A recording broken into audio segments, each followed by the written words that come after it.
Today we will answer a business question about labor productivity in assembling cameras. The question asks which action does not result in higher levels of productivity. We will go slowly, define the idea, and then evaluate the option. First, we need a clear definition. Labor productivity measures output per unit of labor. In simple words, it is cameras assembled divided by labor hours. If we make more cameras with the same labor hours, productivity goes up. If we make the same cameras with fewer labor hours, productivity also goes up. Let's picture a simple assembly line. A worker puts parts together, and finished cameras roll out the end. This helps us see why output and labor hours matter. Now, what kinds of actions usually increase labor productivity?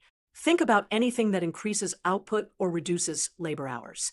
Here are 4 common levers: better training, better tools, smoother workflow, and fewer defects or rework. All of these let the same team build more cameras per hour.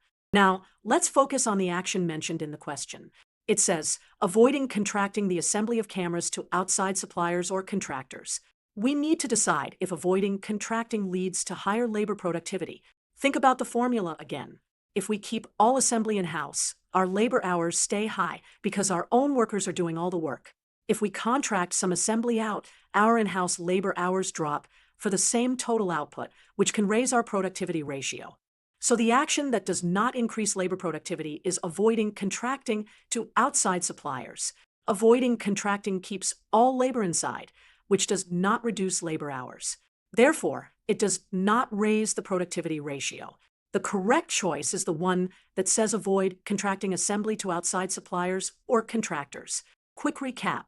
Labor productivity is output per labor hour. Anything that raises output or cuts labor hours increases productivity.